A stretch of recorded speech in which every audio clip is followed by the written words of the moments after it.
Friends, ಈ ವಿಡಿಯೋದಲ್ಲಿ India ಮತ್ತು US ಈ ಎರಡೂ ಕಂಟ್ರೀಸ್ ಮಧ್ಯ ಇವತ್ತು ರಾತ್ರಿ ಮಿನಿ ಟ್ರೇಡ್ ಡೀಲ್ ಕಂಪ್ಲೀಟ್ ಆಗುತ್ತೆ. ಇದ್ರ ಬಗ್ಗೆ ಮಾತಾಡ್ಕೊಳ್ಳೋಣ. ಅದಾದಮೇಲೆ ಸೆಬಿ ಅವ್ರು ನೋಡಿಕೊಂಡ್ರೆ FNOದಲ್ಲಿ 91% ರಿಟೇಲರ್ಸ್ ಎಲ್ಲ ತುಂಬಾ ಲಾಸಸ್ನ ಫೇಸ್ ಮಾಡ್ತಾ ಇದ್ದಾರೆ ಅಂತ ಹೇಳಿದ್ದಾರೆ. ಇದ್ರ ಬಗ್ಗೆ ಮಾತಾಡ್ಕೊಳ್ಳೋಣ. ಅದಾದಮೇಲೆ ನಿನ್ನೆ ರಾತ್ರಿ ನೋಡಿಕೊಂಡ್ರೆ ಡೊನಾಲ್ಡ್ ಟ್ರಂಪ್ ಅವರು 14 ಕಂಟ್ರೀಸ್ ಮೇಲೆ ಟ್ಯಾರಿಫ್ನ ಇನ್ಕ್ರೀಸ್ ಮಾಡಿದ್ದಾರೆ. ಇದ್ರ ಬಗ್ಗೆ ಸಮೇತ ಮಾತಾಡ್ಕೊಳ್ಳೋಣ. ಯಾವುದೇ ಕಾರಣಕ್ಕೂ ಈ ವಿಡಿಯೋನ ಸ್ಕಿಪ್ ಮಾಡಕ್ಕೆ ಹೋಗಬೇಡಿ, ಕೊನೆ ತನಕ ನೋಡಿ. ತುಂಬಾ ವ್ಯಾಲ್ಯೂಬಲ್ ಇನ್ಫಾರ್ಮೇಷನ್ನ ಶೇರ್ ಮಾಡ್ತಾ ಇದ್ದೀನಿ. Hello friends, welcome to Brothers Finance and good evening. ಇವತ್ತಿನ ಮಾರ್ಕೆಟ್ ಅಪ್ಡೇಟ್ಸ್ ಏನಂದರೆ, ಸೆನ್ಸೆಕ್ಸ್ 270 ಪಾಯಿಂಟ್ಸ್ ಗೇನ್ ಆಗಿ 83,712 ಕ್ಲೋಸ್ ಆಗಿದೆ. ನಿಫ್ಟಿ 61 ಪಾಯಿಂಟ್ಸ್ ಗೇನ್ ಆಗಿ 25,522 ಕ್ಲೋಸ್ ಆಗಿದೆ. ಬ್ಯಾಂಕ್ ನಿಫ್ಟಿ 307 ಪಾಯಿಂಟ್ಸ್ ಗೇನ್ ಆಗಿ 57,253 ಕ್ಲೋಸ್ ಆಗಿದೆ. ಫ್ರೆಂಡ್ಸ್, ಇವತ್ತು ಮಾರ್ಕೆಟ್ ನೋಡಿದ್ರಾ, ಬೆಳಿಗ್ಗೆಯಿಂದ ಸೈಡ್ ವೇಸಲ್ಲಿ ಇದ್ದಿದ್ದ ಮಾರ್ಕೆಟ್ ಲಾಸ್ಟ್ 30 ಮಿನಿಟ್ಸಲ್ಲಿ ನೋಡಿಕೊಂಡ್ರೆ ತುಂಬಾ ಪಾಸಿಟಿವ್ ಆಗಿ ರಿಯಾಕ್ಟ್ ಆಗಿದೆ.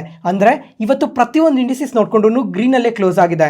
ಯಾಕಂದರೆ ಇವತ್ತು ರಾತ್ರಿ 10 ಗಂಟೆಗೆ ಇಂಡಿಯಾ ಮತ್ತು US ಈ ಎರಡೂ ಕಂಟ್ರೀಸ್ ಮಧ್ಯ ಮಿನಿ ಟ್ರೇಡ್ ಡೀಲ್ ಇರುತ್ತೆ ಅಂತ ಅಪ್ಡೇಟ್ ಬಂದಿದೆ. ಅದನ್ನ ಮಾರ್ಕೆಟ್ ತುಂಬಾನೇ ಪಾಸಿಟಿವ್ ಆಗಿ ತಗೊಂಡಿದೆ.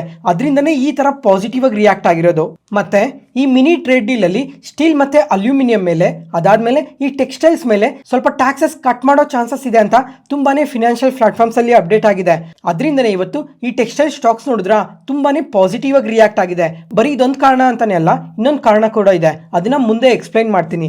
ಅದಾದ್ಮೇಲೆ US ಪ್ರಕಾರ ನೋಡ್ಕೊಂಡ್ರೆ ಈ ಮೆಡಿಕಲ್ ಡಿವೈಸಸ್ ಏನಿದಾವೆ ಅಂದ್ರೆ US ಇಂದ ಇಂಡಿಯಾಗೆ ಏನೇನು ಮೆಡಿಕಲ್ ಡಿವೈಸಸ್ ಬರ್ತವೆ ಅದ್ರ ಮೇಲೆ ನಮ್ಮ ಇಂಡಿಯನ್ ಗೌರ್ಮೆಂಟ್ 10% ಟ್ಯಾಕ್ಸಸ್ ನ ಕಲೆಕ್ಟ್ ಮಾಡ್ತಾ ಇತ್ತು. ಈ ಮೆಡಿಕಲ್ ಡಿವೈಸಸ್ ಪ್ರಕಾರ ನೋಡ್ಕೊಂಡ್ರು ಸ್ವಲ್ಪ ಟ್ಯಾಕ್ಸಸ್ ಕಮ್ಮಿ ಆಗುತ್ತೆ ಅಂತ ಅಪ್ಡೇಟ್ ಬಂದಿದೆ. ನೋಡೋಣ ಈ ಮಿನಿ ಟ್ರೇಡ್ ಡೀಲ್ ಅಲ್ಲಿ ಇನ್ನ ಏನ್ ಅಪ್ಡೇಟ್ ಆಗುತ್ತೆ ಅಂತ. ಫ್ರೆಂಡ್ಸ್, ಇನ್ನೊಂದು ನೆನ್ಪಿಟ್ಕೊಬೇಕು, ಏನಂತ ಅಂದ್ರೆ ಇದು ಬರೀ ಮಿನಿ ಟ್ರೇಡ್ ಡೀಲ್ ಮಾತ್ರನೇ, ಅಂದ್ರೆ ಒಂದು 4-5 ಪ್ರಾಡಕ್ಟ್ಸ್ ಮೇಲೆ ಮಾತ್ರನೇ ಈ ಡೀಲ್ ಆಗ್ತಾ ಇರೋದು. ಆಕ್ಚುಯಲ್ ಟ್ರೇಡ್ ಡೀಲ್ ಇನ್ 15 ಡೇಸ್ ಅಲ್ಲಿ ಅಪ್ಡೇಟ್ ಆಗೋ ಚಾನ್ಸಸ್ ತುಂಬಾನೇ ಜಾಸ್ತಿ ಇದೆ. ಮತ್ತೆ ಫ್ರೆಂಡ್ಸ್, ಇವಾಗ ಒಂದ್ಸಲ ಈ ಇಮೇಜ್ ನೋಡಿ, ಇದು ಲೇಟೆಸ್ಟ್ ಡೇಟಾ.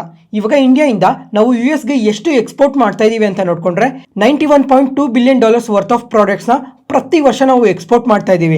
ಅದರಲ್ಲಿ ಹೈಯೆಸ್ಟ್ ಎಕ್ಸ್ಪೋರ್ಟ್ ಮಾಡೋದು ಬಂದು ಎಲೆಕ್ಟ್ರಿಕಲ್ಸ್ ಮತ್ತೆ ಎಲೆಕ್ಟ್ರಾನಿಕ್ ಎಕ್ವಿಪ್ಮೆಂಟ್ಸ್ 16% ಎಕ್ಸ್ಪೋರ್ಟ್ ಮಾಡ್ತೀವಿ. ಮತ್ತೆ ಫಾರ್ಮಾ ಪ್ರಾಡಕ್ಟ್ಸ್ ನೋಡ್ಕೊಂಡ್ರೆ 14% ಎಕ್ಸ್ಪೋರ್ಟ್ ಮಾಡ್ತೀವಿ. ಮತ್ತೆ ಫ್ರೆಂಡ್ಸ್, ಇವಾಗ ತುಂಬಾ ಸಲನೇ ಡೊನಾಲ್ಡ್ ಟ್ರಂಪ್ ಅವರು ಅಪ್ಡೇಟ್ ಮಾಡ್ತಾ ಇದ್ರು ಈ ಫಾರ್ಮಾ ರಿಲೇಟೆಡ್ ಆಗಿ ಸಮೇತ ಸಪರೇಟ್ ಟ್ಯಾರಿಫ್ ಬರುತ್ತೆ ಅಂತ. ಆದ್ರೆ ಇದ್ರ ಬಗ್ಗೆ ಇನ್ನ ಏನೂ ಅಪ್ಡೇಟ್ ಬಂದಿಲ್ಲ. ನೋಡೋಣ ಈ ಮಿನಿ ಟ್ರೇಡ್ ಡೀಲ್ ಅಲ್ಲಾಗ್ಲಿ ಅಥವಾ ಆಕ್ಚುಯಲ್ ಟ್ರೇಡ್ ಡೀಲ್ ಅಲ್ಲಾಗ್ಲಿ ಏನಾದರೂ ಅಪ್ಡೇಟ್ಸ್ ಬರ್ತಾವ ಅಂತ. ಮತ್ತೆ ಅದೇ ಥರ ಯಾವ್ಯಾವ ಪ್ರಾಡಕ್ಟ್ಸ್ನ ನಾವು ಎಷ್ಟೆಷ್ಟು ಎಕ್ಸ್ಪೋರ್ಟ್ ಮಾಡ್ತೀವಿ ಅಂತ ಇಲ್ಲೇ ನೋಡ್ಬೋದು. ಅದಾದಮೇಲೆ ಇವಾಗ US ಇಂದ ಇಂಡಿಯಾ ಎಷ್ಟು ಇಂಪೋರ್ಟ್ ಮಾಡ್ಕೊತಾ ಇದೆ ಅಂತ ನೋಡ್ಕೊಂಡ್ರೆ $41.8 ಬಿಲಿಯನ್ ವರ್ತ್ ಆಫ್ ಪ್ರಾಡಕ್ಟ್ಸ್ನ ಪ್ರತಿ ವರ್ಷ ಇಂಪೋರ್ಟ್ ಮಾಡ್ಕೊತಾ ಇದೀವಿ. ಅದರಲ್ಲಿ ಮೊದಲನೇದಾಗಿ ಈ ಆಯಿಲ್ ರಿಲೇಟೆಡ್ ಪ್ರಾಡಕ್ಟ್ಸ್ ನೋಡ್ಕೊಂಡ್ರೆ 30% ಇಂಪೋರ್ಟ್ ಮಾಡ್ಕೊತಾ ಇದೀವಿ. ಮತ್ತೆ ಯಾವ್ಯಾವ ಪ್ರಾಡಕ್ಟ್ಸ್ ಅಂತ ಇಲ್ಲೇ ಕೆಳಗಡೆ ನೋಡ್ಬೋದು. ಮತ್ತೆ ಫ್ರೆಂಡ್ಸ್, ಇವಾಗ ಇವತ್ತು ರಾತ್ರಿ ಮಿನಿ ಟ್ರೇಡ್ ಡೀಲ್ ಅಪ್ಡೇಟ್ ಆಗುತ್ತಲ್ಲ, ಅಪ್ಡೇಟ್ ಆಗ್ತಿದ್ದಂಗೆ ವಾಟ್ಸಪ್ ಚಾನಲಲ್ಲಿ ಶೇರ್ ಮಾಡ್ತೀನಿ. ಪ್ರತಿಯೊಬ್ಬರು ಇವತ್ತು ರಾತ್ರಿ 10 ಗಂಟೆಗೆ ಚೆಕ್ ಮಾಡಿ. ಮತ್ತೆ ಈ ವಿಡಿಯೋನ ಯಾರಾದರೂ ಹೊಸದಾಗಿ ನೋಡ್ತಾ ಇದ್ರೆ ವಾಟ್ಸಪ್ ಚಾನಲ್ ಲಿಂಕ್ ಡಿಸ್ಕ್ರಿಪ್ಷನ್ ಅಲ್ಲಿ ಕೊಟ್ಟಿರ್ತೀನಿ, ಒಂದ್ಸಲ ಚೆಕ್ ಮಾಡಿ. ಈ ಚಾನಲ್ ಅಲ್ಲಿ ಈ ಸ್ಟಾಕ್ ಮಾರ್ಕೆಟ್ ರಿಲೇಟೆಡ್ ಆಗಿ ಪ್ರತಿಯೊಂದು information time to time share ಮಾಡ್ತಾ ಇರ್ತೀನಿ, ಅದಕ್ಕೋಸ್ಕರ. ನೆಕ್ಸ್ಟ್ ಅದಾದ್ಮೇಲೆ ಫ್ರೆಂಡ್ಸ್, ಇವಾಗ ಲಾಸ್ಟ್ 2-3 ಡೇಸ್ ಇಂದನೂ ಮಾತಾಡ್ಕೊಂತಾನೆ ಬರ್ತಾ ಇದ್ವಿ. ಇವಾಗ ಡೊನಾಲ್ಡ್ ಟ್ರಂಪ್ ಅವ್ರು ನೋಡ್ಕೊಂಡ್ರೆ ಟ್ಯಾರಿಫ್ಗೆ ಡೆಡ್ ಲೈನ್ ಬಂದಿರೋ ಕಾರಣದಿಂದ ತುಂಬಾ ಕಂಟ್ರೀಸ್ಗೆ ಲೆಟರ್ಸ್ನ ಕಳಿಸ್ತಾ ಇದ್ದಾರೆ ಅಂತ ಎಲ್ಲ ಮಾತಾಡ್ಕೊಂಡ್ವಿ. ಮತ್ತೆ ನಿನ್ನೆ ರಾತ್ರಿ ನೋಡ್ಕೊಂಡ್ರೆ 14 ಕಂಟ್ರೀಸ್ ಮೇಲೆ ಟ್ಯಾರಿಫ್ನ ಹಾಕಿದ್ದಾರೆ. ಅದು ಯಾವಾಗಿಂದ ಅಂತ ಅಂದ್ರೆ August 1 ಇಂದ ಪ್ರತಿ ಒಂದು ಕಂಟ್ರಿನೂ ಟ್ಯಾರಿಫ್ ಪೇ ಮಾಡಲೇಬೇಕು ಅಂತ ಕೂಡ ಸ್ಟೇಟ್ಮೆಂಟ್ಸ್ ಮಾಡಿದ್ದಾರೆ. ಫ್ರೆಂಡ್ಸ್, ಇವಾಗ ಒಂದ್ಸಲ ಈ ಇಮೇಜ್ ನ ನೋಡಿ, ಯಾವ್ಯಾವ ಕಂಟ್ರೀಸ್ ಮೇಲೆ ಎಷ್ಟೆಷ್ಟು ಟ್ಯಾರಿಫ್ ಹಾಕಿದ್ದಾರೆ ಅಂತ ಕ್ಲಿಯರ್ ಆಗಿ ಗೊತ್ತಾಗುತ್ತೆ. ಅದಾದ್ಮೇಲೆ ಈ ಇಮೇಜ್ ನ ನೋಡಿ, ಮುಂಚೆ April 2 ಟ್ಯಾರಿಫ್ ಅನೌನ್ಸ್ ಮಾಡಿದ್ರಲ್ಲ, ಆ ಟೈಮಲ್ಲಿ ಎಷ್ಟು ಟ್ಯಾರಿಫ್ ಹಾಕಿದ್ರು ಮತ್ತೆ ಇವಾಗ ಎಷ್ಟು ಟ್ಯಾರಿಫ್ ಹಾಕಿದ್ದಾರೆ ಅಂತ ಕ್ಲಿಯರ್ ಆಗಿ ಗೊತ್ತಾಗುತ್ತೆ. ಸ್ವಲ್ಪ ಕಂಟ್ರೀಸ್ ನೋಡ್ಕೊಂಡ್ರೆ ಟ್ಯಾರಿಫ್ ನ ಇನ್ಕ್ರೀಸ್ ಮಾಡಿದ್ದಾರೆ, ಇನ್ನ ಸ್ವಲ್ಪ ಕಂಟ್ರೀಸ್ ನೋಡ್ಕೊಂಡ್ರೆ ಟ್ಯಾರಿಫ್ ನ ಕಮ್ಮಿ ಮಾಡಿದ್ದಾರೆ. ಜಪಾನ್ಗಾದ್ರೆ 25% ಟ್ಯಾರಿಫ್ ಹಾಕಿದ್ದಾರೆ, ಸೌತ್ ಕೊರಿಯಾಗೂ 25%, ಮಲೇಷ್ಯಾಗೂ 25%. ಮತ್ತೆ ಫ್ರೆಂಡ್ಸ್, ಇವಾಗ ಬಾಂಗ್ಲಾದೇಶ್ ನೋಡಿ 35% ಟ್ಯಾರಿಫ್ ಇದೆ. ಮತ್ತೆ ಕಾಂಬೋಡಿಯಾ ನೋಡ್ಕೊಂಡ್ರೆ 36% ಟ್ಯಾರಿಫ್ ಇದೆ. ಫ್ರೆಂಡ್ಸ್, ಇವತ್ತು ಈ ಟೆಕ್ಸ್ಟೈಲ್ ಸ್ಟಾಕ್ಸ್ ಎಲ್ಲ ಪಾಸಿಟಿವ್ ಆಗಿ ರಿಯಾಕ್ಟ್ ಆಗೋದಕ್ಕೆ ಇದು ಒಂದು ಕಾರಣನೇ. ಏನಂತ ಅಂದ್ರೆ ಇವಾಗ ಬಾಂಗ್ಲಾದೇಶ್ಗೆ ಹೈಯರ್ ಟ್ಯಾರಿಫ್ ಹಾಕಿದಾರಲ್ಲ, ಅದರಿಂದ ನಮ್ಮ ಇಂಡಿಯನ್ ಕಂಪನೀಸ್ಗೆ ಇದು ತುಂಬಾನೇ ಪಾಸಿಟಿವ್ ಆಗುತ್ತೆ ಅಂತಾನೆ ಇವತ್ತು ಟೆಕ್ಸ್ಟೈಲ್ ಸ್ಟಾಕ್ಸ್ ಎಲ್ಲ ಪಾಸಿಟಿವ್ ಆಗಿ ರಿಯಾಕ್ಟ್ ಆಗಿರೋದು. ಮತ್ತೆ ಡೊನಾಲ್ಡ್ ಟ್ರಂಪ್ ಅವರು ಇನ್ನೊಂದು ಸ್ಟೇಟ್ಮೆಂಟ್ ನ ಕೂಡ ಮಾಡಿದ್ದಾರೆ. ಏನಂತ ಅಂದ್ರೆ ಇವಾಗ ಯಾವ್ದಾದ್ರೂ ಒಂದು ಕಂಟ್ರಿ US ಮೇಲೆ ರಿವರ್ಸ್ ಟ್ಯಾರಿಫ್ ಹಾಕಿದ್ರೆ ಆ ಕಂಟ್ರಿಗೆ ಇವಾಗ ಹಾಕಿರೋ ಟ್ಯಾರಿಫ್ ಜೊತೆಗೆ ಅವರೆಷ್ಟು ನಮ್ಮ ಮೇಲೆ ಟ್ಯಾರಿಫ್ ಹಾಕ್ತಾರೋ ಅದನ್ನ ಟೋಟಲ್ ಮಾಡಿ ಅಷ್ಟು ಟ್ಯಾರಿಫ್ ಅದೊಂದೇ ಕಂಟ್ರಿ ಮೇಲೇನೆ ಹಾಕ್ತೀನಿ ಅಂತ ಸ್ಟೇಟ್ಮೆಂಟ್ಸ್ ಮಾಡಿದ್ದಾರೆ. ನೋಡೋಣ ಕಮಿಂಗ್ ಟೈಮಲ್ಲೂ ಈ ಟ್ಯಾರಿಫ್ ಬಗ್ಗೆ ಎಲ್ಲ ಇನ್ನ ಏನು ಅಪ್ಡೇಟ್ಸ್ ಬರ್ತವೆ ಅಂತ. ಫ್ರೆಂಡ್ಸ್, ಇವತ್ತು ರಾತ್ರಿ ಮಿನಿ ಟ್ರೇಡ್ ಡೀಲ್ನ ಯಾರನ್ನೂ ಮಿಸ್ ಮಾಡೋಕೆ ಹೋಗಬೇಡಿ. 10 ಗಂಟೆಗೆ ಕರೆಕ್ಟಾಗಿ ವಾಟ್ಸಪ್ನ ಚೆಕ್ ಮಾಡಿ, ಪ್ರತಿಯೊಂದನ್ನು ಪೋಸ್ಟ್ ಮಾಡ್ತೀನಿ. Next market key updates. Friends, ನಿನ್ನೆ ನಮ್ಮ ಮಾರ್ಕೆಟ್ ಕ್ಲೋಸ್ ಆದಮೇಲೆ ಸೆಬಿ ಅವರು ಈ FNO ರಿಲೇಟೆಡ್ ಆಗಿ ಒಂದು ಇಂಪಾರ್ಟೆಂಟ್ ಡೇಟಾನ ಶೇರ್ ಮಾಡಿದ್ದಾರೆ. ಈ ಡೇಟಾ ನೋಡಿಕೊಂಡ್ರೆ ತುಂಬಾ ಶಾಕಿಂಗ್ ಆಗಿದೆ. ಇವಾಗ ಈ FNO ಅಲ್ಲಿ ಯಾರ್ಯಾರು ಟ್ರೇಡ್ ಮಾಡ್ತಾ ಇದ್ದೀರಾ ಪ್ರತಿಯೊಬ್ಬರೂ ಈ ಡೇಟಾನ ಕ್ಲಿಯರ್ ಆಗಿ ಕೇಳಿಸ್ಕೊಳ್ಳಿ. ಇವಾಗ ಈ ರಿಟೇಲ್ ಇನ್ವೆಸ್ಟರ್ಸ್ ಯಾರ್ಯಾರು ಈಕ್ವಿಟಿ ಡಿರೈವೇಟಿವ್ಸ್ ಅಲ್ಲಿ ಟ್ರೇಡ್ ಮಾಡ್ತಾ ಇದ್ದೀರಾ ಅದರಲ್ಲಿ 91% ರಿಟೇಲ್ ಇನ್ವೆಸ್ಟರ್ಸ್ ಎಲ್ಲ ಲಾಸಸ್ ನ ಫೇಸ್ ಮಾಡ್ತಾ ಇದ್ದಾರೆ ಅಂತ ಸೆಬಿ ಡೇಟಾನ ರಿಲೀಸ್ ಮಾಡಿದೆ. ಫ್ರೆಂಡ್ಸ್, ಇವಾಗ ಒಂದ್ಸಲ ಈ ಇಮೇಜ್ ನೋಡಿ. ಇದ್ರಲ್ಲಿ ನೋಡ್ಕೊಂಡ್ರೆ ಇಲ್ಲಿ ಫಸ್ಟ್ ಕಾಲಮ್ ಅಲ್ಲಿ ಇಯರ್ಸ್ ನ ಕೊಟ್ಟಿದ್ದಾರೆ. ಅದಾದ್ಮೇಲೆ ಸೆಕೆಂಡ್ ಕಾಲಮ್ ನ ಒಂದ್ಸಲ ನೋಡಿ. ಇದರಲ್ಲಿ ಪ್ರತಿ ವರ್ಷ FNO ಸೆಗ್ಮೆಂಟ್ ಇಂದ ಪ್ರತಿಯೊಬ್ರು ಇನ್ವೆಸ್ಟರ್ಸ್ ಲಾಸಸ್ ನ ಫೇಸ್ ಮಾಡ್ತಾ ಇದ್ದಾರೆ ಅಂತ ಅಪ್ಡೇಟ್ ಮಾಡಿದ್ದಾರೆ. ಇಲ್ಲಿ ಫಿನಾನ್ಷಿಯಲ್ ಇಯರ್ 2022 ಅಲ್ಲಿ ನೋಡ್ಕೊಂಡ್ರೆ FNO ಇಂದ 40,000 ಕೋಟಿ ಲಾಸ್. ಅದೇ 24 ನೋಡ್ಕೊಂಡ್ರೆ 74,000 ಕೋಟಿಗೆ ಇನ್ಕ್ರೀಸ್ ಆಗಿದೆ. ಮತ್ತೆ ಲಾಸ್ಟ್ ಇಯರ್ ಫಿನಾನ್ಷಿಯಲ್ ಇಯರ್ 2025 ನೋಡ್ಕೊಂಡ್ರೆ ಅದು 41% ಇನ್ಕ್ರೀಸ್ ಆಗಿದೆ. ಪ್ರೀವಿಯಸ್ ಇಯರ್ಗೆ ಕಂಪೇರ್ ಮಾಡಿಕೊಂಡ್ರೆ ಲಾಸ್ಟ್ ಇಯರಲ್ಲಿ 1,05,603 ಕೋಟಿ FNO ಅಲ್ಲಿ ಲಾಸ್ ಆಗಿದ್ದಾರೆ ನಮ್ಮ ರಿಟೇಲ್ ಇನ್ವೆಸ್ಟರ್ಸ್ ಎಲ್ಲ. ಮತ್ತೆ ಫ್ರೆಂಡ್ಸ್, ಇವಾಗ ನಂಬರ್ ಆಫ್ ಟ್ರೇಡರ್ಸ್ ಎಷ್ಟಿದ್ದಾರೆ ಮಾರ್ಕೆಟಲ್ಲಿ ಅಂತ ನೋಡ್ಕೊಂಡ್ರೆ ತುಂಬಾನೇ ಕಮ್ಮಿ ಜನ ಇದ್ದಾರೆ. ಇವಾಗ ಲಾಸ್ಟ್ ಇಯರ್ ನೋಡ್ಕೊಂಡ್ರೆ 11% FNO ಅಲ್ಲಿ ಟ್ರೇಡ್ ಮಾಡೋರು ಇನ್ಕ್ರೀಸ್ ಆಗಿದ್ದಾರೆ. ಇವಾಗ 96 ಲಕ್ಷ ಜನ ಇವಾಗ ಟ್ರೇಡ್ ಮಾಡ್ತಾ ಇದ್ದಾರೆ. ಮತ್ತೆ ಇವಾಗ ಲಾಸ್ ಮೇಕರ್ಸ್ ನೋಡಿ, 4ನೇ ಕಾಲಮ್ ನೋಡ್ಕೊಂಡ್ರೆ ಇವಾಗ FNO ಅಲ್ಲಿ ಯಾರ್ಯಾರು ಟ್ರೇಡ್ ಮಾಡ್ತಾ ಇದ್ದಾರೆ ಅದರಲ್ಲಿ 90% ಆಫ್ ಜನ ಎಲ್ಲ ಲಾಸಸ್ನ ಫೇಸ್ ಮಾಡ್ತಾ ಇದ್ದಾರೆ. ಜಸ್ಟ್ 10% ಮಾತ್ರ ಅದು ಪ್ರಾಫಿಟ್ಸ್ನ ಗೈನ್ ಮಾಡ್ತಾ ಇರೋದು.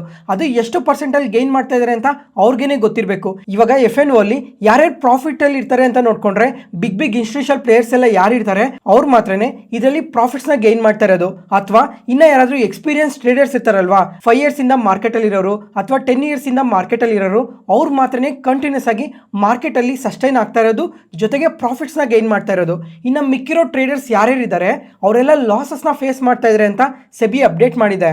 ಮತ್ತೆ ಫ್ರೆಂಡ್ಸ್, ಇವಾಗ ಪರ್ ಪರ್ಸನ್ ಆವರೇಜ್ ಆಗಿ ಎಷ್ಟು ಲಾಸ್ ಆಗ್ತಾ ಇದ್ದಾರೆ ಅಂತ ನೋಡ್ಕೊಂಡ್ರೆ ಲಾಸ್ಟ್ ಇಯರ್ ಅಂದರೆ ಫಿನಾನ್ಷಿಯಲ್ ಇಯರ್ 25 ಅಲ್ಲಿ 1,10,000 ರೂಪಾಯಿ ಪ್ರತಿಯೊಬ್ಬರೂ ಲಾಸ್ ಆಗ್ತಾ ಇದ್ದಾರೆ ಅಂತಲೇ ಮೆನ್ಷನ್ ಮಾಡಿದ್ದಾರೆ.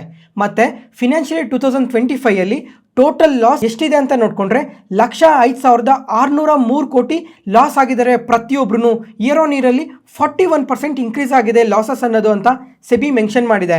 ಫ್ರೆಂಡ್ಸ್, ಇವಾಗ ನಮ್ಮ ಕರ್ನಾಟಕ ಬಜೆಟ್ ನೋಡ್ಕೊಂಡ್ರೆ 3,83,000 ಕೋಟಿ ಇದೆ. ಅದರಲ್ಲಿ 30% ದುಡ್ಡು ಏನಿದೆ ಅದನ್ನ FNO ಅಲ್ಲೇನೆ ಕಳ್ಕೊಂತಾ ಇದೀವಿ ಅಂತ ಹೇಳ್ತಾ ಇರೋದು. ಇವಾಗ ಇದೊಂದು ಎಕ್ಸಾಂಪಲ್ ಮಾತ್ರನೇ, ಇದು ಓವರ್ ಆಲ್ ಇಂಡಿಯಾ ಡೇಟಾನೇ, ಆದ್ರೆ ನಾನು ಸಿಂಪಲ್ ಆಗಿ ಹೇಳ್ತಾ ಇದ್ದೀನಿ. ಇವಾಗ ನಮ್ಮ ಬಜೆಟ್ ಏನಿದೆ, ನಮ್ಮ ಕರ್ನಾಟಕ ಬಜೆಟ್ ಏನಿದೆ, ಇದು ಒಂದು ವರ್ಷದ ಬಜೆಟ್. ಅಂದ್ರೆ ಒಂದು ವರ್ಷದಲ್ಲಿ ಏನೇನು ಕೆಲಸ ಆಗಬೇಕು, ಏನೇನು ಡೆವಲಪ್ಮೆಂಟ್ ಕಾಣಬೇಕು, ಅಷ್ಟು ದುಡ್ಡಲ್ಲಿ 30% ದುಡ್ಡನ್ನ ನಾವು ಬರೀ ಕಳ್ಕೊಂತಾನೆ ಇದೀವಿ ಅಂತ ಸಿಂಪಲ್ ಆಗಿ ಹೇಳ್ತಾ ಇರೋದು ಮಾತ್ರನೇ. ಮತ್ತೆ ಫ್ರೆಂಡ್ಸ್, ಇವಾಗ ಈ FNO ಟ್ರೇಡರ್ಸ್ ಮಾತ್ರನೇ ಅಲ್ಲ, ಇವಾಗ ಇಂಟ್ರಾಡೇ ಅಲ್ಲೂ ತುಂಬಾ ಜನನೇ ಟ್ರೇಡ್ ಮಾಡ್ತಾ ಇದ್ದಾರೆ. ಅವರು ಅಷ್ಟೇ ತುಂಬಾನೇ ಲಾಸಸ್ ನ ಫೇಸ್ ಮಾಡ್ತಾ ಇದ್ರು ಸಮೇತ ಕಂಟಿನ್ಯೂಸ್ ಆಗಿ ಟ್ರೇಡ್ ತಗೊಂತಾನೆ ಇರ್ತಾರೆ. ಯಾವ ತರ ಅಂತ ಅಂದ್ರೆ ದಿನ ಅದೊಂದೇ ಕೆಲಸ ಅನ್ನೋ ತರ ದಿನ ಇಂಟ್ರಾಡೇ ಅಲ್ಲಿ ಎಷ್ಟೋ ಒಂದ್ ಸ್ವಲ್ಪ ದುಡ್ಡನ್ನ ಮಾಡಬೇಕು ಅಂತ ದಿನ ಯಾವ್ದೋ ಒಂದು ಕಂಪನಿ ಬೈ ಮಾಡೋದು, ಸುಮ್ಮನೆ ಇನ್ವೆಸ್ಟ್ ಮಾಡಕೋದು, ದಿನ ಬೆಳೀತದೋ ಇಲ್ವೋ ಅಂತ ದಿನ ಚೆಕ್ ಮಾಡ್ತಾನೆ ಇರೋದು. ಆದ್ರೆ ಡೇ ಎಂಡ್ ಅಲ್ಲಿ ನೋಡ್ಕೊಂಡ್ರೆ ಒಂದೊಂದು ದಿನ ಪ್ರಾಫಿಟ್ಸೇ ಇರ್ತದೆ, ಆದ್ರೆ ತುಂಬಾ ದಿನ ಲಾಸಸ್ನೇ ಫೇಸ್ ಮಾಡ್ತಾ ಇರ್ತಾರೆ ಅವರು. ಮತ್ತೆ ಫ್ರೆಂಡ್ಸ್, ಇವಾಗ ರೀಸೆಂಟ್ ಆಗಿ ನನ್ನ ಫ್ರೆಂಡ್ ಒಬ್ಬ ಅವ್ನು PNL ನ ಕಳಿಸಿದ್ದ. ಅದಾದ್ಮೇಲೆ ಸ್ವಲ್ಪ ಸ್ಕ್ರೀನ್ ಶಾಟ್ನೆಲ್ಲ ಕಳಿಸಿದ್ದ. PNL ಚೆಕ್ ಮಾಡಿದ್ರೆ ಪ್ರತಿದಿನ ಯಾವ್ದಾದ್ರು ಒಂದು ಟ್ರೇಡ್ ನ ತಾಂತಾನೆ ಇದ್ದ. ಅದ್ರ ಜೊತೆಗೆ ತುಂಬಾ ದಿನ ಪ್ರಾಫಿಟ್ಸ್ ನ ಗೇನ್ ಮಾಡಿದ್ದ. ಮತ್ತೆ ಸ್ವಲ್ಪ ದಿನ ನೋಡ್ಕೊಂಡ್ರೆ ಲಾಸಸ್ ಕೂಡ ಇದಾವೆ. ಆದ್ರೆ ಕಂಪ್ಲೀಟ್ ಆಗಿ 1 ಮಂತ್ ಎಂಡ್ ಚೆಕ್ ಮಾಡ್ಕೊಂಡ್ರೆ ಇವರು ಪ್ರಾಫಿಟ್ಸ್ ಅಲ್ಲಿ ಇದಾರ, ಲಾಸಸ್ ಅಲ್ಲಿ ಇದಾರ ಅಂತಂದ್ರೆ ಲಾಸಸ್ ಅಲ್ಲೇ ಇದಾರೆ. ಮತ್ತೆ ಒಂದು 6 months ಡೇಟಾ ಚೆಕ್ ಮಾಡಿದ್ರು ಅವಾಗೂ ಸಮೇತ ಸ್ವಲ್ಪ ಮಾತ್ರನೇ ಪ್ರಾಫಿಟ್ಸ್ ಅಲ್ಲಿ ಇರೋದು. ಯಾಕಂದ್ರೆ ಇವಾಗ ಒಂದೊಂದ್ ದಿನ ನೋಡ್ಕೊಂಡ್ರೆ ಮಾರ್ಕೆಟ್ ತುಂಬಾನೇ ಪಾಸಿಟಿವ್ ಆಗಿ ಗೇನ್ ಆಗುತ್ತೆ, ಅವತ್ ನೋಡ್ಕೊಂಡ್ರೆ ಇವರು ಸಮೇತ ತುಂಬಾನೇ ಪ್ರಾಫಿಟ್ಸ್ ಅಲ್ಲೇ ಇರ್ತಾರೆ. ಆದ್ರೆ ಮಾರ್ಕೆಟ್ ಯಾವಾಗ ಫಾಲ್ ಆಗುತ್ತೋ ಅವಾಗಾದ್ರೆ ಇವ್ರು ಕಂಪ್ಲೀಟ್ಲಿ ಲಾಸಸ್ ಅಲ್ಲೇ ಇರ್ತಾರೆ. ಇವಾಗ ಪ್ರಾಫಿಟ್ಸ್ ನೋಡ್ಕೊಂಡ್ರೆ ಅಂದಾಜಾಗಿ 5,000ನೋ 10,000ನೋ ಪ್ರಾಫಿಟ್ಸ್ ಬಂದ್ರೆ ಲಾಸಸ್ ನೋಡ್ಕೊಂಡ್ರೆ 40-50,000 ಲಾಸಸ್ ನ ಫೇಸ್ ಮಾಡ್ತಾರೆ. ಆ ತರ ಕಂಪ್ಯಾರಿಸನ್ ಅಲ್ಲಿ ಚೆಕ್ ಮಾಡ್ತಾ ಹೋದ್ರೆ ಒಂದು 6 months ಡೇಟಾ ಇವರು ಜಸ್ಟ್ ಸ್ವಲ್ಪ ಮಾತ್ರ ಪ್ರಾಫಿಟ್ಸ್ ಅಲ್ಲಿ ಮಾತ್ರನೇ ಇರ್ತಾರೆ. ಆದ್ರೆ ತುಂಬಾ ದಿನ ಪ್ರಾಫಿಟ್ಸ್ ಅಲ್ಲಿ ಇದೀವಿ ಅಂತಾನೆ ಅನ್ಕೊಂತಾರೆ. ಯಾಕಂದ್ರೆ ಮಾರ್ಕೆಟ್ ಕಂಟಿನ್ಯೂಸ್ ಆಗಿ ಬೆಳೆಯೋ ಟೈಮಲ್ಲಿ ತುಂಬಾನೇ ಟ್ರೇಡ್ ಮಾಡ್ತಾ ಹೋಗ್ತಾರಲ್ಲ, ಅದರಿಂದ ಪ್ರತಿದಿನ ಪ್ರಾಫಿಟ್ಸ್ ಅಂತಾನೆ ಅನ್ಕೊಂತಾರೆ. ಆದ್ರೆ ಪ್ರಾಫಿಟ್ಸ್ ಅಂಡರ್ ಅಲ್ಲಿ ನೋಡ್ಕೊಂಡಾಗ ತುಂಬಾನೇ ಟ್ಯಾಕ್ಸಸ್ ಅನ್ನೇ ಕಟ್ ಆಗ್ತವೆ. ನೀವು ಒಂದ್ಸಲ ಪ್ರತಿ ಒಂದು ಡೇಟಾನು ಚೆಕ್ ಮಾಡ್ಕೊಂಡು ನೋಡಿ, ಎಷ್ಟು ಟ್ರೇಡ್ ಮಾಡ್ತಾ ಇದ್ದೀರಾ, ಇವಾಗ ಲಾಸಸ್ ಅಲ್ಲಿ ಇದ್ದೀರಾ ಅಥವಾ ಪ್ರಾಫಿಟ್ಸ್ ಅಲ್ಲಿ ಇದ್ದೀರಾ, ಮತ್ತೆ ನೀವು ಟ್ರೇಡ್ ಮಾಡೋದ್ರಲ್ಲಿ ಎಷ್ಟು ಟ್ಯಾಕ್ಸಸ್ ನ ಪೇ ಮಾಡ್ತಾ ಇದ್ದೀರಾ ಅಂತ ಪ್ರತಿ ಒಂದನ್ನು ಚೆಕ್ ಮಾಡ್ತಾನೆ ಇರಿ.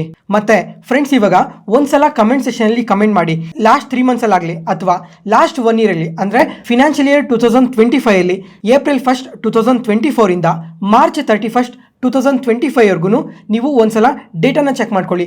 ಲಾಸ್ಟ್ ಇಯರ್ ನೀವು ಪ್ರಾಫಿಟ್ಸಲ್ಲಿದ್ದೀರಾ ಅಥವಾ ಲಾಸಸ್ಸಲ್ಲಿದ್ದೀರಾ ಅಂತ ಕ್ಲಿಯರಾಗಿ ಗೊತ್ತಾಗುತ್ತೆ. ಅದಾದಮೇಲೆ ಗೌರ್ಮೆಂಟ್ಗಾಗಲಿ ಬ್ರೋಕರೇಜಸ್ಗಾಗಲಿ ಎಲ್ಲ ಓವರ್ ಆಲ್ ಟ್ಯಾಕ್ಸಸ್ ನೀವು ಎಷ್ಟು ಕಟ್ಟಿದ್ದೀರಾ ಅಂತ ಒಂದ್ಸಲ ಕಮೆಂಟ್ ಸೆಷನಲ್ಲಿ ಕಮೆಂಟ್ ಮಾಡಿ.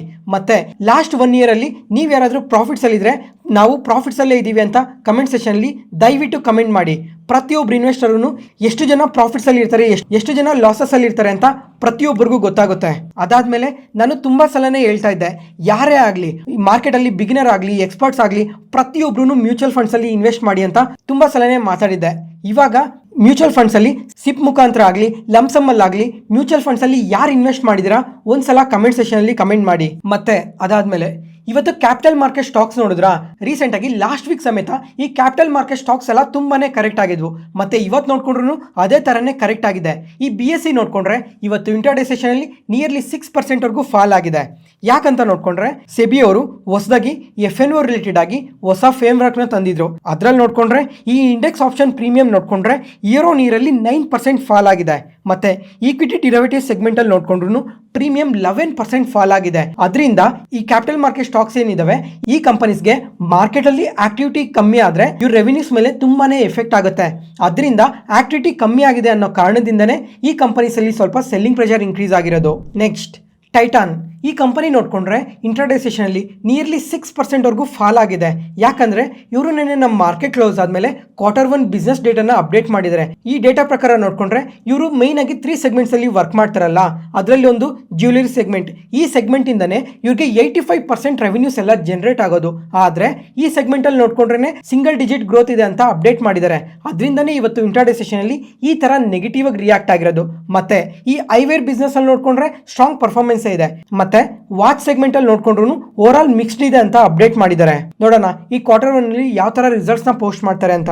ನೆಕ್ಸ್ಟ್ ಬೆಲ್ರೈಸ್ ಇಂಡಸ್ಟ್ರೀಸ್, ಈ ಕಂಪನಿ ನೋಡ್ಕೊಂಡ್ರೆ ಇವತ್ತು ಇಂಟರ್ಡೇ ಸೆಷನ್ ಅಲ್ಲಿ 10% ಪಾಸಿಟಿವ್ ಆಗಿ ರಿಯಾಕ್ಟ್ ಆಗಿದೆ. ಯಾಕಂದ್ರೆ ಇವತ್ತು ಜೆಫ್ರೀಸ್ ಈ ಕಂಪನಿಗೆ ಬೈ ರೇಟಿಂಗ್ ಕೊಟ್ಟು 31% ಅಪ್ಸೈಡ್ ಪೊಟೆನ್ಷಿಯಲ್ ಇದೆ ಅಂತ ಹೇಳಿದ್ದಾರೆ. ಅದರಿಂದನೇ ಇವತ್ತು ಈ ತರ ಪಾಸಿಟಿವ್ ಆಗಿ ರಿಯಾಕ್ಟ್ ಆಗಿರೋದು. ಫಸ್ಟ್ ಇವಾಗ ಈ ಕಂಪನಿ ಬಿಸ್ನೆಸ್ ಬಗ್ಗೆ ತಿಳ್ಕೊಳ್ಳೋಣ. ಇವರು ಆಟೋ ಕಾಂಪೋನೆಂಟ್ ಮ್ಯಾನುಫ್ಯಾಕ್ಚರರ್. ಫ್ರೆಂಡ್ಸ್, ಇವಾಗ ಒಂದ್ಸಲ ಈ ಇಮೇಜ್ ನೋಡಿ. ಈ ಇಮೇಜ್ ಅಲ್ಲಿ ಕಾಣೋ ಪ್ರತಿ ಪ್ರಾಡಕ್ಟ್ ನ ಇವರು ಮ್ಯಾನುಫ್ಯಾಕ್ಚರ್ ಮಾಡಿ ಸಪ್ಲೈ ಮಾಡ್ತಾರೆ. 2 ವೀಲರ್ಸ್ಗೆ 3 ವೀಲರ್ಸ್ಗೆ, ಅದಾದ್ಮೇಲೆ ಈ ಇಮೇಜ್ ನೋಡಿ 4 ವೀಲರ್ಸ್ಗೆ ಮತ್ತೆ ಕಮರ್ಷಿಯಲ್ ವೆಹಿಕಲ್ಸ್ಗೆ ಸಮೇತ ಸ್ವಲ್ಪ ಪ್ರಾಡಕ್ಟ್ಸ್ ನ ಇವರು ಮ್ಯಾನುಫ್ಯಾಕ್ಚರ್ ಮಾಡಿ ಸಪ್ಲೈ ಮಾಡ್ತಾರೆ. ಮತ್ತೆ EV ರಿಲೇಟೆಡ್ ಆಗು ಸಮೇತ ಇವರು ವರ್ಕ್ ಮಾಡ್ತಾ ಇದ್ದಾರೆ. ಎಕ್ಸಾಂಪಲ್, ಇವಾಗ ಈ ಬ್ಯಾಟ್ರೀಸ್ಗೆಲ್ಲ ಬಾಕ್ಸಸ್ ಇರ್ತಾವಲ್ಲ, ಆ ಬಾಕ್ಸಸ್ ನ ಮ್ಯಾನುಫ್ಯಾಕ್ಚರ್ ಮಾಡ್ತಾರೆ. ಮತ್ತೆ ಈ ಎಲೆಕ್ಟ್ರಿಕ್ ವೆಹಿಕಲ್ಸ್ ಅಲ್ಲಿ ಬಳಸೋ ಈ ಲೈಟ್ ವೇಟೆಡ್ ಫ್ರೇಮ್ಸ್ ನ ಸಮೇತ ಇವರು ಮ್ಯಾನುಫ್ಯಾಕ್ಚರ್ ಮಾಡಿ ಸಪ್ಲೈ ಮಾಡ್ತಾರೆ. ಜೊತೆಗೆ ಇವ್ರ ಕ್ಲೈಂಟ್ ಬೇಸ್ ನೋಡ್ಕೊಂಡ್ರು ತುಂಬಾನೇ ಚೆನ್ನಾಗಿದೆ. ಬಜಾಜ್ ಆಟೋ ಇದೆ, ಹೀರೋ ಮೋಟರ್ ಕಾಪ್ ಇದೆ, TVS ಇದೆ, ಓಲಾ ಎಲೆಕ್ಟ್ರಿಕ್ ಇದೆ, ಮತ್ತೆ ಇಂಟರ್ನ್ಯಾಷನಲ್ ಕಂಪನೀಸ್ಗೂ ಸಮೇತ ಇವರು ಸ್ವಲ್ಪ ಸಪ್ಲೈ ಮಾಡ್ತಾರೆ. ಇವಾಗ ಈ ಬಿಸ್ನೆಸ್ ಬಗ್ಗೆ ಎಲ್ಲ ಅರ್ಥ ಆಯ್ತಲ್ಲ ಫ್ರೆಂಡ್ಸ್. ಇವಾಗ ಜೆಫ್ರೀಸ್ ಇದೇ ಕಾರಣದಿಂದನೇ ಅಂದ್ರೆ ಇವ್ರ ಬಿಸ್ನೆಸ್ ತುಂಬಾನೇ ಚೆನ್ನಾಗಿದೆ. ಕಮಿಂಗ್ ಟೈಮಲ್ಲೂ ಇನ್ನ ತುಂಬಾನೇ ಪಾಸಿಟಿವ್ ಆಗಿ ಗ್ರೋ ಆಗೋ ಚಾನ್ಸಸ್ ಇದೆ. ಮತ್ತೆ ಕ್ಲೈಂಟ್ ಬೇಸ್ ಕೂಡ ಚೆನ್ನಾಗಿದೆ. ಅದಾದ್ಮೇಲೆ ರೆವಿನ್ಯೂಸ್ ನೋಡ್ಕೊಂಡ್ರು ತುಂಬಾನೇ ಪಾಸಿಟಿವ್ ಆಗಿ ಗೇನ್ ಮಾಡ್ಬೋದು ಅಂತ ಜೆಫ್ರೀಸ್ ಅವರು ಈ ತರ 31% ಅಪ್ಸೈಡ್ ಪೊಟೆನ್ಷಿಯಲ್ ಇದೆ ಅಂತ ಹೇಳಿರೋದು. ನೋಡೋಣ ಕಮಿಂಗ್ ಟೈಮಲ್ಲೂ ಇವ್ರಿನ್ನ ಯಾವ ಥರ ರಿಸಲ್ಟ್ಸ್ನ ಪೋಸ್ಟ್ ಮಾಡ್ತಾರೆ, ಬಿಸ್ನೆಸ್ನ ಯಾವ ಥರ ಎಕ್ಸ್ಪ್ಯಾಂಡ್ ಮಾಡ್ತಾ ಹೋಗ್ತಾರೆ ಅಂತ ನೋಡಬೇಕು. ಇವತ್ತಿಗೆ ಅಪ್ಡೇಟ್ಸ್ ಮುಗೀತು. ಈ ವಿಡಿಯೋ ಇಷ್ಟ ಆದರೆ ಲೈಕ್ ಮಾಡಿ, ಶೇರ್ ಮಾಡಿ, ಸಬ್ಸ್ಕ್ರೈಬ್ ಆಗಿ. ಮತ್ತೆ ನಾಳೆ ಹೊಸ ಸ್ಟಾಕ್ ಮಾರ್ಕೆಟ್ ನ್ಯೂಸ್ ಅನಾಲಿಸಿಸ್ ವಿಡಿಯೋಲಿ ಸಿಗೋಣ. ನಾನು ಹೇಳಿದ್ದ ಇನ್ಫಾರ್ಮೇಷನಲ್ಲಿ ಯಾವುದೇ ಥರ ಡೌಟ್ ಇದ್ದರೂ ಕಮೆಂಟ್ ಸೆಷನಲ್ಲಿ ಕಮೆಂಟ್ ಮಾಡಿ. ಪ್ರತಿಯೊಂದು ಕಮೆಂಟ್ಗೂ ರಿಪ್ಲೈ ಕೊಡ್ತೀನಿ. Thank you.